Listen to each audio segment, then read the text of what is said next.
Shalom umat Tuhan, jemaat Tuhan yang terkasih dimanapun Anda berada saat ini. Senang sekali hari ini saya bisa membagikan kebenaran firman Tuhan lagi. Hari ini tema kita adalah jangan takut, masih ada Tuhan. Sekali lagi tema kita adalah jangan takut, masih ada Tuhan. Mari kita buka kebenaran firman Tuhan di dalam Yesaya pasal 41 ayatnya yang ke-10. Sekali lagi kebenaran firman Tuhan terambil dari Yesaya pasal 41 ayat 10. Janganlah takut, sebab aku menyertai engkau. Janganlah bimbang, sebab aku ini Allahmu. Aku akan meneguhkan, bahkan akan menolong engkau. Aku akan memegang engkau dengan tangan kananku yang membawa kemenangan. Sekali lagi, shalom umat Tuhan, jemaat Tuhan. Hari ini keadaan kondisi dunia sedang tidak baik-baik saja. Perekonomian menurun, orang-orang berlomba-lomba untuk mendapat pekerjaan, sakit penyakit yang makin hari makin muncul penyakit-penyakit yang aneh, penyakit-penyakit yang tidak terfikirkan oleh kita sebagai manusia. Banyak sekali hal-hal yang membuat sekarang orang-orang hidup dalam ketakutan, dalam kecemasan, takut untuk melangkah dalam hidup ini, ragu untuk melangkah dalam hidup ini.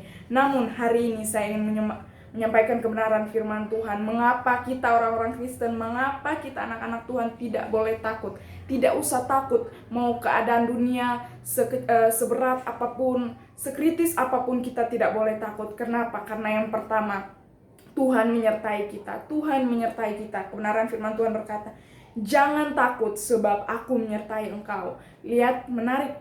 Lihat, kata ini sangat menarik. Kata takut diseimbangkan atau disejajarkan dengan kata aku menyertai engkau. Tuhan menyertai engkau. Jangan takut, Tuhan menyertai engkau. Ketika engkau takut tidak bisa makan, Tuhan menyertai engkau. Ketika engkau takut penyakitmu tidak bisa disembuhkan, Tuhan menyertai engkau. Memang penyertaan Tuhan tidak langsung menyelesaikan masalah, tidak langsung menghilangkan rasa takutmu. Lihat para murid ketika mereka ada di atas perahu, lalu tiba-tiba badai menghantam mereka. Ada badai, bukan Tuhan tidak ada bersama-sama mereka. Tuhan ada bersama-sama dengan mereka di atas perahu itu. Tuhan sedang tidur. Bahkan para murid berteriak, Guru, tidak pedulikah engkau kalau kami binasa? Lihat, Tuhan ada bersama-sama dengan mereka, tapi tidak menghentikan badai itu, tidak menghentikan perahu mereka yang sedang diterpa badai itu. Begitupun kita, penyertaan Tuhan. Tuhan menyertai kita, tidak langsung menghilangkan masalah dalam hidup kita, persoalan badai dalam kehidupan kita. Justru Tuhan mau kita menghadapi badai tersebut. Justru Tuhan mau kita menghadapi tantangan persoalan tersebut. Kita tidak boleh takut. Karena apa? Karena Dia bilang Tuhan yang menyertai kita. Tuhan mau kita menghadapi badai tersebut. Karena Tuhan ada penyertaan Tuhan. Tuhan mau kita berani untuk menghadapi persoalan badai hidup kita. Karena apa? Karena Tuhan ada berdiri bersama kita. Tuhan yang akan menyertai kita. Kita tidak usah takut, kita tidak usah ragu. Tuhan memberikan engkau persoalan, Tuhan memberikan engkau masalah, karena Tuhan mau tahu, Tuhan mau engkau tahu bahwa Tuhan selalu menyertai engkau. Tuhan tidak meninggalkan engkau walau engkau sedang ada di dalam badai, engkau sedang ada dalam persoalan, engkau ada dalam sakit penyakitmu. Yang Tuhan mau engkau tidak boleh mundur, engkau justru menghadapi itu, karena Tuhan selalu beserta dengan engkau. Hal yang kedua, mengapa kita anak-anak Tuhan, kita orang-orang Kristen tidak boleh takut? Karena yang kedua adalah karena Dia sanggup dan mau menolong kita.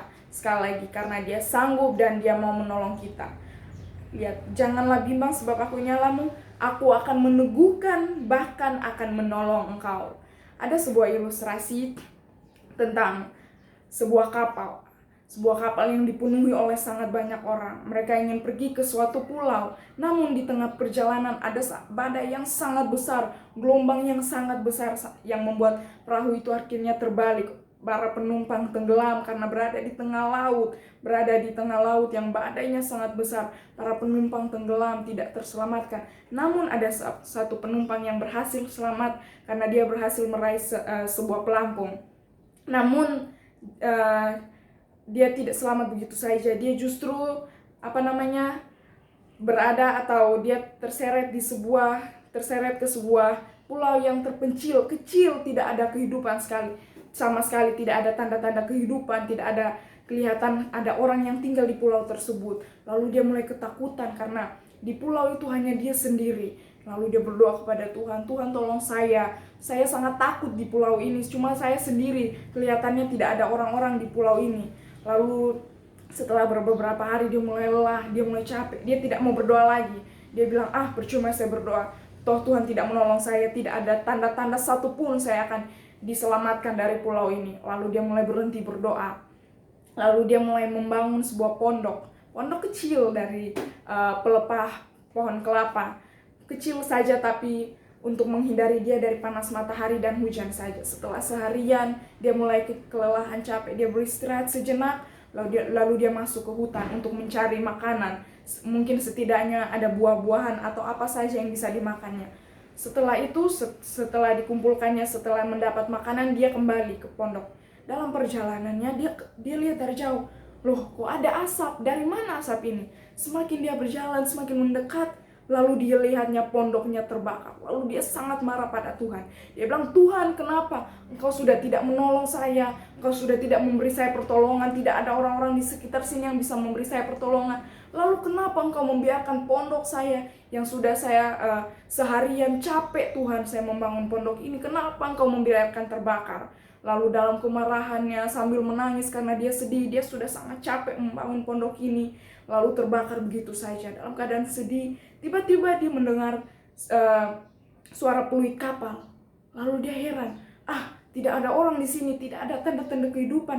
Dari mana suara ini? Lalu dia berbalik, tiba-tiba ada kapal dari laut menuju ke arah pulau terpencil ini, pulau di mana dia berada. Lalu orang-orang mulai turun dari kapal itu, lalu dia bertanya, bagaimana kalian bisa tahu ada orang di sini? Lalu mereka berkata, kita melihat dari jauh ada asap yang membumbung tinggi ke atas. Lalu dalam hatinya dia berkata, Tuhan ampuni saya sudah salahkan Tuhan. Padahal mungkin ini cara Tuhan untuk menolong saya, untuk supaya kapal ini bisa melihat saya. Lihat, pertolongan Tuhan itu kadang tidak terfikirkan oleh kita, tidak masuk dalam akal kita. Namun percayalah, pertolongan Tuhan selalu nyata. Mungkin kelihatannya pertolongan Tuhan itu Tuhan mengambil orang-orang terkasih kita, Tuhan mengambil pekerjaan kita. Karena apa? Tuhan tahu, mungkin Tuhan tahu dalam pekerjaan ini engkau tidak akan pernah naik jabatan. Dalam pekerjaan ini engkau hanya terus-terus difitnah, engkau hanya terus direndahkan oleh orang lain. Mungkin kelihatannya Tuhan mengambil pekerjaanmu, engkau dipecat, engkau dikeluarkan dari pekerjaanmu. Namun percayalah, itu salah satu pekerjaan, salah satu cara Tuhan untuk menolongmu. Karena mungkin Tuhan mau menempatkan engkau pada suatu pekerjaan yang lebih dahsyat, yang lebih luar biasa. Mungkin cara-cara Tuhan kadang membuat kita kecewa. Cara-cara Tuhan untuk menolong kita kadang membuat kita marah, membuat kita bertanya-tanya, kenapa sih Tuhan? Kenapa Tuhan? Kenapa, dan kenapa yang selalu kita pertanyakan. Tapi kita tidak pernah tahu bahwa di balik semuanya itu, semua yang Tuhan kerjakan, semua yang Tuhan lakukan, pertolongan Tuhan, yang Tuhan mau adalah Tuhan memberikan yang terbaik, yang lebih baik dari apa yang sudah kita punya sekarang, yang lebih baik dari apa yang kita alami sekarang. Karena itu saya mau bilang, jangan pernah takut, jangan pernah ragu. Kalau engkau percaya masih ada Tuhan dalam hidupmu, engkau percaya engkau masih hidup di dalam Tuhan, pertolongan Tuhan selalu nyata. Dia tidak pernah meninggalkan engkau. Karena itu mulai sekarang tidak usah takut. Karena yang pertama tadi saya bilang apa? Ketika engkau takut, di situ penyertaan Tuhan nyata. Yang kedua, karena Tuhan masih mau menolongmu. Dan yang ketiga, hal yang terakhir, kenapa kita orang-orang Kristen, kita anak-anak Tuhan tidak boleh takut, tidak usah takut? Karena yang ketiga, karena Dia yang pegang tangan kita. Karena Dia yang pegang tangan kita. Dia berkata, aku akan meneguhkan, bahkan akan menolong engkau. Aku akan memegang engkau dengan tangan kananku yang membawa kemenangan. Lihat, tangan Tuhan sangat besar. Dulu ketika kita masih kecil saja, kalau kita misalnya berjalan dengan orang tua kita, dengan papa, mama kita, lalu tidak salah mungkin ketika orang tua kita mau mengambil barang, melepaskan tangan mereka, kita saja sudah takut. Karena kita takut hilang, kita takut tersesat, kita tidak tahu arah jalannya. Ketika orang tua melepaskan tangan kita saja, kita sudah takut.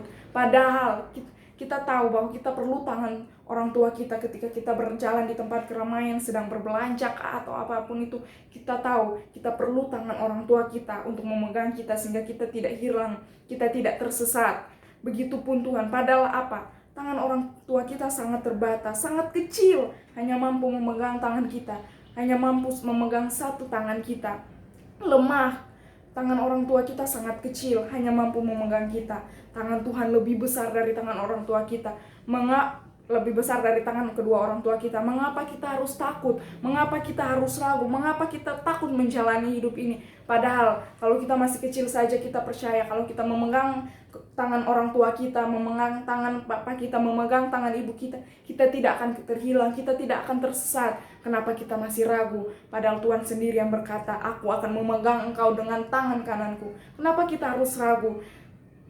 Kalau tangan Tuhan yang lebih besar dari orang tua kita bukan hanya mampu memegang salah satu tangan kita, memegang sebelah tangan kita, tapi mampu memegang seluruh kehidupan kita, memegang seluruh pekerjaan kita, memegang seluruh pendidikan kita, memegang seluruh kesehatan kita. Kenapa kita harus ragu? Kenapa kita harus takut? Karena itu teman-teman, justru dalam kelemahan kita, dalam ketakutan kita, kuasa Tuhan nyata.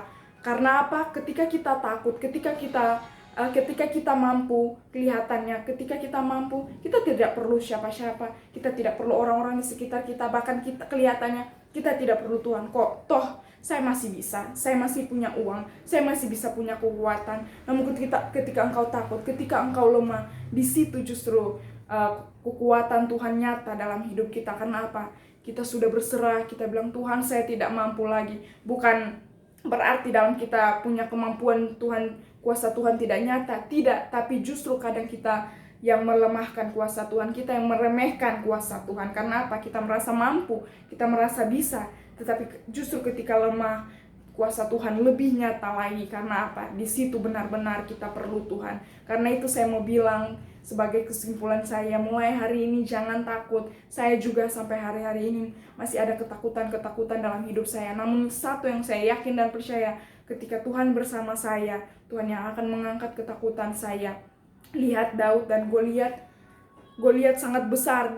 Daud sangat kecil tubuhnya. Goliat itu berasal dari bangsa besar raksasa. Tapi apa? Tapi dia tidak takut. Dia justru Tuhan tidak bisa saja Tuhan langsung mengambil Goliat, langsung saja bisa membunuh Goliat tanpa Daud harus memutar katapelnya lalu melempar batunya. Tapi apa? Tuhan mau Daud menghadapi Goliat yang besar itu. Tuhan mau Daud tahu bahwa walaupun dia kecil, Goliat sangat besar. Begitupun kita, Goliat itu gambaran masalah kita sangat besar dan kita sangat kecil, kelihatannya tidak mampu. Tapi yang Tuhan mau kita menghadapi Goliat dalam hidup kita, masalah-masalah dalam hidup kita.